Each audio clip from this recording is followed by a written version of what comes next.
This is Nick. This is Jack. It's Thursday, the new Friday, November 13th. And today's pod is the best one yet. This is a T-Boy. The top 3 pop business news stories you need to know today. Happy Vestvember to all those celebrating. I can't believe you're not wearing your vest today, Jack. What happened to that thing? I mean, I wore it like 3 days in a row. I don't think I can do it 4. At a certain point, you couldn't even fit it in the studio. That was a big vest, Jack. Yetis, we got 3 fantastic stories for today's show. Jack, what do we got on the pod? For our first story, Kim Kardashian's Skims brand just hit a $5 billion valuation in the private stock market. But is $5 billion a lot? Well, it's 10 times more than Victoria's Secret and 2.5 times more than Nike. According to Wall Street Math, we'll explain. For our second story, the number 1 country song in the charts right now, we're 99% sure it's AI. Yeah, Breaking Rust is the mysterious new AI singer, but like any good country song, this one has got layers. And our third and final story is Netflix. Netflix just opened its first theme park, Netflix House, just outside of Philadelphia. It's like Disney World, but done Netflix style, so let's go inside together. But Yetis, before we hit that wonderful mix of stories. I mean, have we done a better mix? I love this mix, Jack. Nick, it seems like every week there's a new type of inflation we got to deal with. Yeah, we covered for the Yetis, shrinkflation, greedflation, tipflation, feeflation, postinflation, eggflation, you name inflation. But the latest inflation is the smartest. Grade inflation. Actually, Jack, it's the dumbest, and it's hitting hardest over at Harvard. Get this. 60% of all final grades given out at Harvard University last year were A's. I'm sorry, Jack, did the Harvard professors miss out on the chapter about the bell curve? More than half of Harvard students are straight A students. I'm sorry again, Jack. Is that normal, my friend? No. Not even for Harvard is that normal. No. In fact, besties, Jack and I strapped on our J. Crew pleated khakis and we jumped into the numbers. 20 years ago, only 25% of the grades at Harvard were A's. Today, 60% are A's. I mean, we're not math majors, but that's what our TA would call an outlier. How do you like them apples? They're not adding up there. They're not adding up. Jack, as a lacrosse player, I can tell you there's someone on the Harvard lacrosse team who should be getting a C every now and then. But here's the wildest part. Students are getting better grades at Harvard, even though they're doing worse at school. Get this, Professor Pinker's given the same psych exam at Harvard for 20 straight years. And in those 20 years, the average test score is down by 10 points. Okay. But the average grade is up. How is that? I believe the SAT word for that, Jack, is dubious. Yetis, the gradeflation situation got so bad, the professors have been summoned to the dean's office. Because in the Ivies, besties, B is the new D. And D is the new, I got a number. How you like them apples? Hey, Goodwill Humpting, how do you like them transcripts? Jack, let's hit our 3 stories. 15 years before this song, 2 boys from the Northeast met in a dorm. They had an idea that caused a cultural storm. It's the best one yet, but the best is the norm. Jack, Nick, that's it. I don't even think they need to practice. 50%, that's a fat tip. T-Boy City on your list. If you know, you know, cause we ready to go. We can't wait no more, so just start the show. Start the show. For our first story, we just got an update on Skims' stock price. Kim Kardashian's apparel company is now worth $5 billion. Using Wall Street math, Skims is now worth 2.5 times as much as Nike and 10 times as much as Victoria's Secret. We'll explain how we did that. Now, Yetis, Kim Kardashian, technically, she's still not an actual lawyer. Yeah, she hasn't passed the California bar yet, although she is working on it. However, Kim Kardashian is a very successful fake lawyer, Jack. Very successful right now. True. On TV, Kim Kardashian stars in the new show All's Fair, the #1 show on Hulu right now. Also, Kim's still the matriarch's patriarch of the Kardashians, her OG reality show. I don't know if that's the correct label for her, but it sounds right. We'll roll with it. And Kim's apparel brand Skims, well, they just raised venture capital money at a whopping $5 billion valuation. That's almost one lift. And with that fresh new cash, they're going to build new physical stores on top of the 18 that Skims already has. Building stores faster than Kris Jenner can get a facelift. But 2 years ago, besties, we said that Skims was the Spanx of Gen Z. Wrong. Because since Skims' last fundraise, they've added a men's line. They've outfitted the U.S. Olympic team. They've partnered with the NBA and the WNBA, and they've become the latest arm candy for Nike. So forget Spanx, Kim's Skims is basically a full body experience. And they're co-ed. So in that time, the valuation has risen from $4 billion 2 years ago to $5 billion today. Okay, but pause the pod for a sec. Besties, when Jack and I saw this fundraise, we were kind of surprised it wasn't more. With its current $5 billion valuation, the private stock is only up 20% in 2 years. The S&P 500 is up way more than that. So, Yetis, Jack and I put back on our financial, I'm not going to say caps, I want to say vests here, and decided we can't compare Skims to the S&P 500, right, Jack? Yeah, the S&P 500 is on fire simply because of like 7 AI companies at the top. On the other hand, what we should do is compare Skims to other apparel companies in the public markets. And that's where the comparison gets interesting. You see, Skims is worth far less than Nike and Lululemon or The Gap. It's simply a way smaller company. But by using Wall Street math, we can properly compare Skims apple to apple. By looking at its sales multiple. Exactly. So let's do it, Jack. Whip up the whiteboard. Skims, their $5 billion valuation, that is 5 times their sales numbers. Because Skims will sell about $1 billion of goodies this year. So 5x the sales. On the other hand, Nike and Lululemon's sales multiples are just 2 times their sales. Their valuation is twice as much as their revenues. So if you look at the multiple, Skims is worth 2.5 times as much as Nike and Lululemon, apples to apples. Jack, how about Victoria's Secret and The Gap? Let's compare their sales multiples to Skims. Their market caps are actually less than their sales. And again, Skims' valuation is 5 times bigger than their sales. So besties, add up all these numbers, and investors want Skims stock way more badly than they want those other apparel and underwear companies. Probably because it's way faster growing, True. has a way higher profit margin, and let's be honest, it's just a way cooler company. Well put, Jack, well put. Or maybe it's because Skims' ceiling is, to quote Alphaba, Yes. unlimited. And now we are officially the first podcast to break down Skims' valuation, weave in Wicked, and then hit our takeaway. All wearing underwear that we wish was Skims. Yeah, if you're listening, Kim, which we know you are. So, Jack, what's the takeaway for our buddies over at Kim's Skims? Skims will be Victoria's Secret plus L'Oreal plus Lululemon if everything goes right. Now, Yetis, Jack and I are actually interviewing Jim Cramer next week in New York. And you know what Jim likes to talk about? A thing called total market opportunity. Basically, if everything goes right, what markets could this company win in? That's the total market opportunity. Well, Skims started as a shapewear brand and then a loungewear company, and now it's athletic apparel and pretty soon footwear. Skims also owns 20% of Kim Kardashian's beauty brand, so they're in cosmetics too. Also, Jack, Skims' latest product, it's a sculpting face wrap that you wear at night. I don't know what category that is. It isn't a category. I don't know why it's not a real category. It's a thing. It's just a thing. Will Skims someday outfit a presidential candidate and get into formal wear? Probably. Besties, Kim Kardashian's fame and track record as a tastemaker is best in the business. Yes, the disruptors can eventually get disrupted, but Kim doesn't see a limit in the categories that Skims can enter. So, using Jim Cramer's famous framework, what is Skims' total market opportunity? To become the brand for all things beauty. For our second story, the #1 country music song in America right now was written, sung, and performed by AI. For the first time ever, AI is topping the music charts, and nobody knows what to do about it. Okay, Yetis, let's just set the scene for you for a sec. It's New Music Monday. You're driving in your car, you put down your Diet Coke in the cup holder, and you turn up the radio, and then you hear this. Push and play. You can kick rocks if you don't like how I talk. Now, if you didn't hear something just now, it's because Spotify stopped that song from being played. Yeah, for IP reasons, whatever. But if you did hear it, it was a velvety voice, a gravelly tone, and it was the #1 country song right now. Jack, the album cover, I'm schwitzing looking at it right now. It's the millennial version of the Marlboro Man. I have like hearts popping out of my eyeballs. He's so good looking. Singer on the album's got like a 5 o'clock shadow that would make Garth Brooks blush. That song is called Walk My Walk by a new artist called Breaking Rust. It's #1 in the Billboard charts for country music digital sales right now. And it's been streamed 3.5 million times on Spotify. There is even early chatter that this could get a Grammy. But here's the update, Yetis. It's more like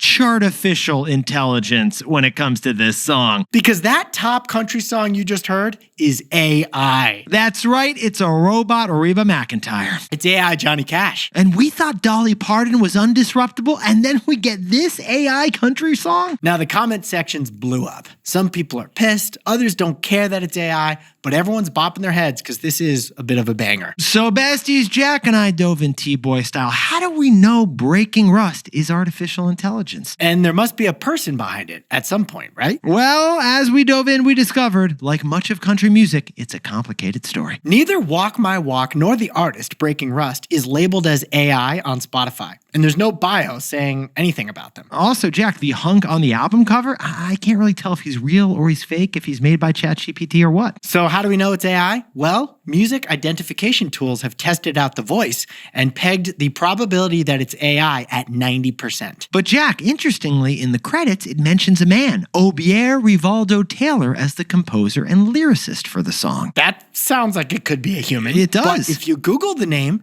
there's only one hit, and it's an AI music website. So Jack, there's no LinkedIn, no website, no real source that a human is behind this song. There is an Instagram account, but it's not verified, and the images do look very AI on the Instagram. So add it all up, Yetis, and yeah, we're pretty sure this country music song is AI. And country music was a strategic choice if you're trying to top the charts with AI. Oh, and why is that, Jack? Country music has wonderful depth, but it tends to follow some formulaic themes. Get this, 18% of country music songs reference a truck in their lyrics. And 32% reference an alcohol. So there's a pattern that large language models can follow. And those large language models have some friends in low places.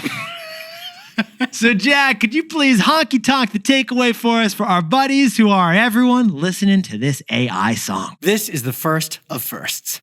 Yetis, hearing that the #1 country music song right now is entirely AI is shocking, but it's also not shocking. Because every day as AI advances, it has a new accomplishment in a new creative field. Yeah, remember earlier this year, we covered the Velvet Sundown Rock song that was the first AI song to pass 1 million listens? It was only a matter of time before another AI song would reach #1 in the charts. And besties, the way we see it, it's kind of inevitable that we'll end up seeing more and more of these firsts regarding stuff done by AI. We'll see the first factory run entirely by AI robots, not humans. Or, Jack, the first unicorn startup to hit $1 billion with just AI employees. The first AI movie to win an Oscar for Best Animated Film. Now, besties, maybe we hope there is some stuff that AI can just never beat a human being at. If my son's first novel is written by an AI author, that'll be troubling. I hope that's not the future we're living in. That would be troubling, Jack. But we are certain that this won't be the last time an AI has a first time. This is the first of many future firsts.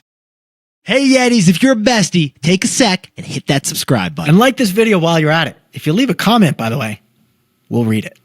For our third and final story, House of Netflix opened this week at a mall just outside Philadelphia. It's Netflix's Disney World, but done Netflix style. Because Netflix doesn't copy and paste, they copy and recreate. Ah, Squid Game, Jack. Horrifying. Horrifying show. But if you eliminate the risk of death, that sounds kind of fun. Yeah, and you can do that now at Netflix House, the streaming giant's first ever theme park. House of Netflix occupies 100,000 square feet in a suburban mall that used to be Lord & Taylor. Jack, you can still smell the Auntie Anne's pretzels over there. And at this Netflix house, you can play a game of red light, green light from Squid Game. Yeah. Or pretend you're in Hawkins rescuing your buddy from a Demogorgon. The front of the new Netflix park? What's a giant red envelope, and why is that, Jack? That's a nod to Netflix's DVD by mail early days. Yeah, just an FYI for all our Gen Z listeners out there. Now, besties, you do not need to share your mom's Netflix password in order to get into this thing. No, unlike Disney, it's free to enter. This Netflix house has a gift shop, a mini golf course, a movie theater, a restaurant, and Netflix characters everywhere. Although all those things cost money. In fact, the flagship experience, which is basically a ride based on the show Wednesday, you got to pay $39 per person to ride on this thing. That's 2.5 months of Netflix, or 5 months of Netflix if you brought a date. Or 1 month of Netflix if you pay to have no ads. Or 0 Netflix if you are still using your mom's password. But besties, this was Jackson my first reaction when we saw Netflix's first theme park. This is Netflix's Disney World. Yeah. They're entering the theme park business. Six Flags just lost a flag. And you know what? It makes sense when you understand the business model here. Disney makes almost no money on streaming or on their movies these these days. Disney has become a physical business. Remember when we covered Disney's earnings? Theme parks are 2/3 of Disney's profit right now. So for 20 years, Netflix has chilled with you in your house, but now they're chasing experience dollars. However, there are some key differences here we should point out. Like, Jack, what is Netflix doing different than Disney? Well, they're choosing non-Disney cities. Yeah.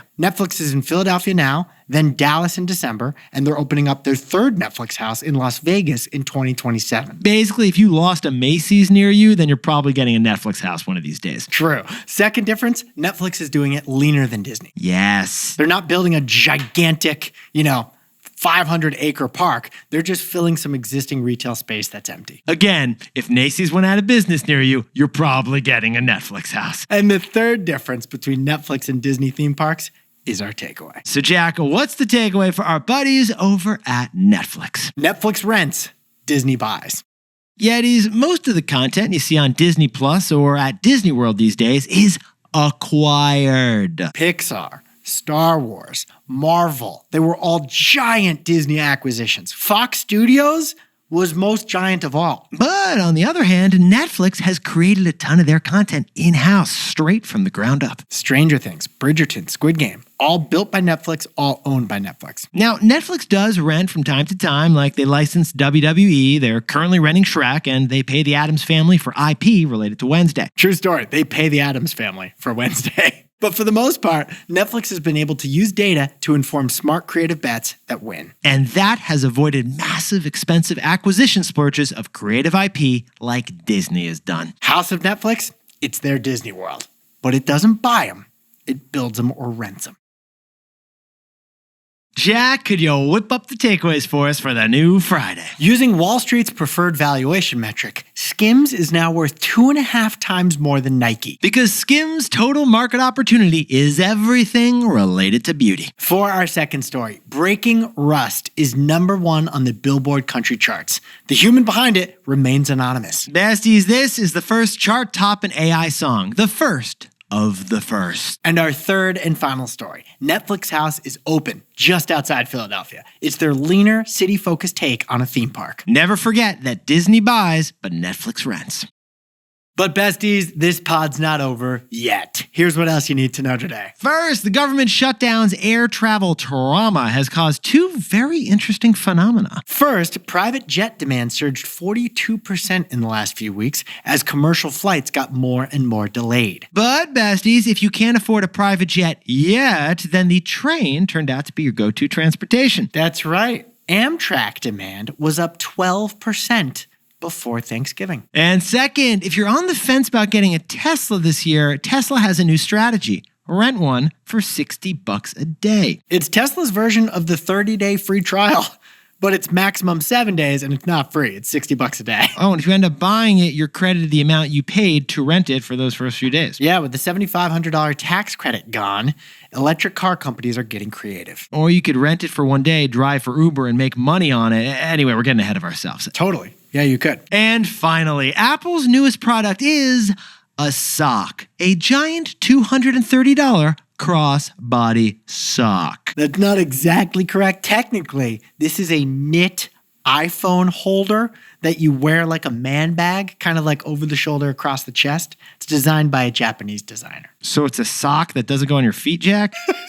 You put your iPhone in it. It's like a purse just for your iPhone. Besties, the best, worst holiday gift of the year is a $230 iPhone holding sock. This is actually an Apple product sold on Apple Store. Now, time for the best fact yet. This one sent in by a legendary Yeti, Dylan Steinfeld from lovely Hotlanta, Georgia. Push and play. Here we go.